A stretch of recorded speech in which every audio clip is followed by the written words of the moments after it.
السلام علیکم ورحمۃ اللہ وبرکاتہ۔ ویلکم بیک ناظرین، بریک پر جانے سے پہلے ہم نے زید بن حارثہ کی شہادت کے بارے میں بات کی تھی۔ جب جنگ موطا ہوئی تو آپ صلی اللہ علیہ وسلم نے حضرت زید بن حارثہ کو جنگ کا سپہ سالار بنا کے بھیجا۔ یہ 1,00,000 کی فوج تھی جس میں مسلمان صرف 3,000 تھے اور بہت بڑا ایک معرکہ تھا۔ آپ صلی اللہ علیہ وسلم نے اس جنگ میں علم جو ہے حضرت زید بن حارثہ کے ہاتھ میں دیا۔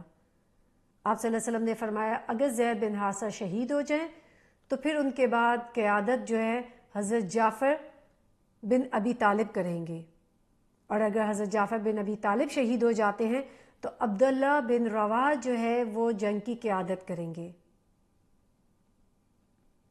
اس جنگ میں اللہ کے رسول صلی اللہ علیہ وسلم کو غیب کی طرف سے بتایا گیا تھا۔ آپ صلی اللہ علیہ وسلم نے تمام صحابہ کو جمع کیا اور کہا کہ سب لوگ مغفرت کی دعا کریں کیونکہ زید بن حارثہ شہید ہو گئے ہیں۔ تو سب صحابہ نے مل کر زید بن حارثہ کے لیے مغفرت کی دعا کی۔ پھر آپ صلی اللہ علیہ وسلم نے دوبارہ سے کہا کہ اب جو ہے حضرت جعفر بن ابی طالب بھی شہید ہو گئے ہیں، اور سب نے اور اللہ کے رسول صلی اللہ علیہ وسلم نے مل کر حضرت جعفر بن ابی طالب کے لیے مغفرت کی دعا کی۔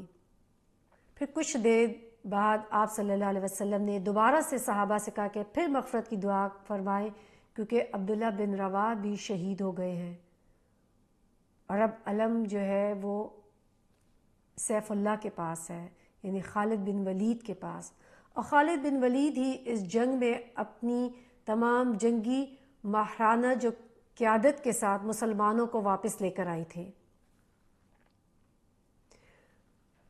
حضرت زید بن حارثہ کے بیٹے امیر اسامہ بن زید کے ساتھ بھی آپ صلی اللہ علیہ وسلم کو بہت محبت تھی، اور اسامہ بن زید بہت چھوٹے تھے کہ جب آپ صلی اللہ علیہ وسلم نے ایک بہت بڑے مہم پہ مسلمانوں کو بھیج رہے تھے جس میں اسامہ بن زید کو لشکر کا سپہ سالار چنا تھا، اور اسی دوران آپ صلی اللہ علیہ وسلم کی وفات ہو گئی۔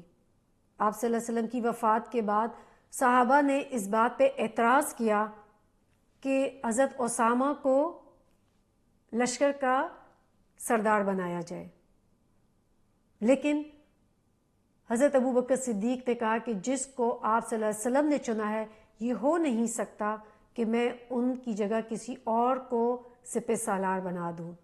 عبداللہ بن عمر رضی اللہ عنہ نے بیان کیا نبی کریم صلی اللہ علیہ وسلم نے ایک فوج بھیجی اور اس کا امیر اسامہ بن زید کو بنایا۔ ان کے امیر بنائے جانے پر بعض لوگوں نے اعتراض کیا تو آپ صلی اللہ علیہ وسلم نے فرمایا اگر آج تم اس کی امیر بنائے جانے پر اعتراض کر رہے ہو تو اس سے پہلے اس کے باپ کے بھی امیر بنائے جانے پر تم نے اعتراض کیا تھا، اور اللہ کی قسم وہ زید رضی اللہ عنہ امارت کے مستحق تھے اور مجھے سب سے زیادہ عزیز تھے، اور یہ اسامہ رضی اللہ عنہ اب ان کے بعد مجھے سب سے زیادہ عزیز ہیں۔ یہ بخاری کی حدیث ہے 3730۔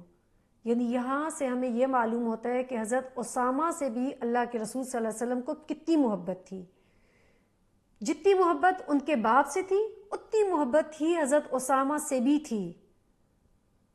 آپ دیکھیں کہ اللہ کے رسول صلی اللہ علیہ وسلم کے اخلاق اور مزاج میں ہمیں کیا چیز نظر آتی ہے کہ آپ نے رنگ و نسل کی جو تفریق تھی اس کو ختم کر دیا، لوگوں کو ان کے اعمال پہ برابری دی۔